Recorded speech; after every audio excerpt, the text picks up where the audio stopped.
जिक्र किया पहले और ना उन्होंने बाद में जिक्र किया। और मुज़ाहिका खेज बात ये थी कि उनके रिजल्ट के साथ उस ईमेल के अंदर उनका रिजल्ट कार्ड पीएमसी के अटैच था और उस रिजल्ट कार्ड के अंदर ऊपर नंबर और लिखे हुए हैं और जो उनके सब्जेक्ट वाइज हैं उनका एग्रीगेट डिफरेंट, और सब्जेक्ट के अंदर भी बड़ा अजीब से नंबर थे कि किसी बच्चे के, बल्कि तकरीबन सारे ही बच्चों के जो नंबर थे वो उनके टोटल नंबर से कहीं ज़्यादा बन रहे थे।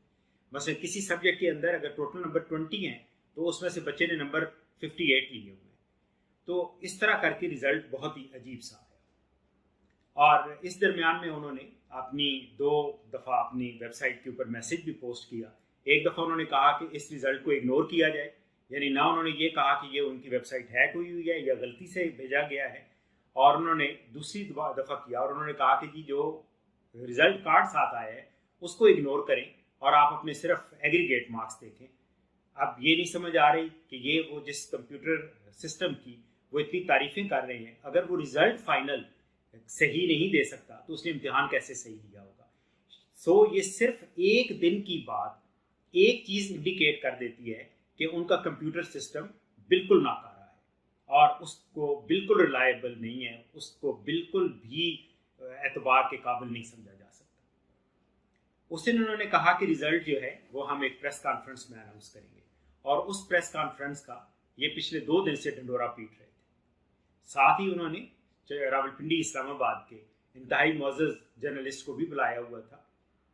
अब जब पीएमसी ने अपनी प्रेस कॉन्फ्रेंस शुरू की तो दोनों साहिबान एडवोकेट अली रज़ा साहब और डॉक्टर अरशद तकी जब आए तो उनकी बॉडी लैंग्वेज से यूं लग रहा था कि जैसे वो रिजल्ट सुनाने में काफ़ी खौफजदा हैं, क्योंकि ये बात सच है कि किसी चीज़ की जो रिलायबल ना हो उसको लोगों को बताने में डर ही लग रहा होता है, क्योंकि उसको डिफेंड कैसे करेंगे।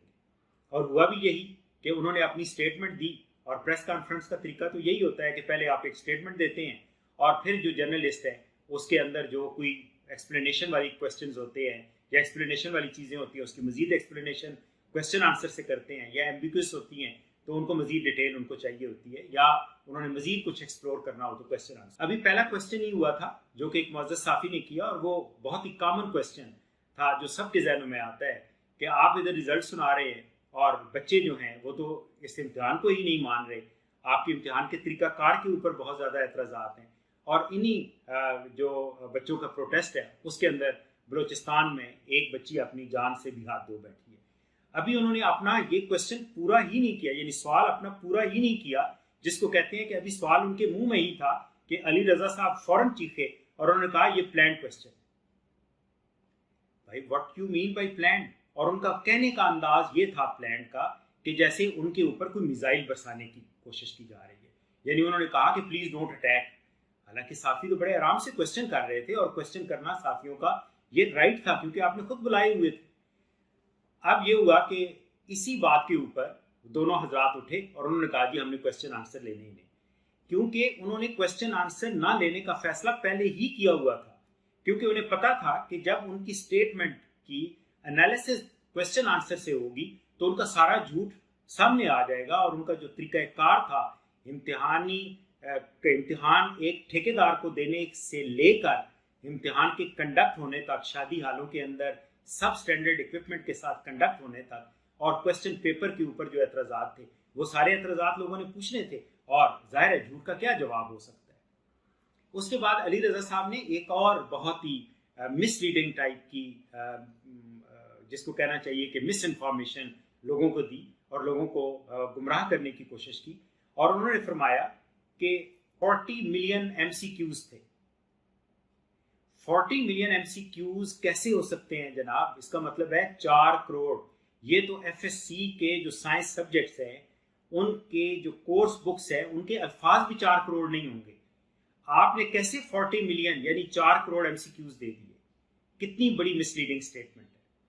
अब आप देखिए कि पिछले कई दिनों से एडवोकेट अली रज़ा साहब ने भी और अरशद तकी साहब ने भी, जब भी कभी बात हुई, उनसे डायरेक्टली बात हुई या मीडिया पे उन्होंने आके जवाब दिया, तो उन्होंने कहा कि wait for post exam analysis, और उन्होंने बड़े ज़ोर शोर से कहा कि जी हमने कायद-ए-आज़म यूनिवर्सिटी से पोस्ट एग्जाम एनालिसिस कराया है। अपनी प्रेस ब्रीफिंग में तो उन्होंने पोस्ट एग्जाम एनालिसिस का बिल्कुल जिक्र ही नहीं किया। शायद अली रजा साहब को ये नहीं पता कि पोस्ट एग्जाम एनालिसिस के अंदर, यानी जो ऑब्जेक्टिव स्ट्रक्चर्ड एग्जाम होता है उसका पोस्ट एग्जाम एनालिसिस क्या होता है। या तो आप बताते कि कितने एमसीक्यूज थे जिनका डिफिकल्ट लेवल 0.2 से 0.4 था, या कितने थे कि जिनका 0.4 से 0.6 था, एंड सो ऑन। फिर आप ये बताते कि कितने ऐसे क्वेश्चंस थे कि जिनका डिस्क्रिमिनेटरी इंडेक्स कितना था, कि कैसे वो डिफरेंशिएट कर रहा था high achiever and low achiever बच्चों के दरमियान, एमसीक्यूज प्रॉपर्ली डिफरेंशिएट कर रहे थे। फिर आप रिलायबिलिटी क्वेश्चन बताते हो, इंटर आइटम रिलायबिलिटी है वो कितनी थी। आपने तो किसी एक भी चीज का जवाब नहीं दिया। आपने कहा कि जी हम रिव्यू भी इसको करेंगे, हम देखेंगे कि जो लोगों ने इल्जाम आप पे लगाया कि जी आपकी बीच में वेबसाइट हैक हो गई थी, कई दिन ऐसा हुआ कि आप रिजल्ट नहीं दे सके, आपने किसी एक चीज का जवाब नहीं दिया उसके अंदर।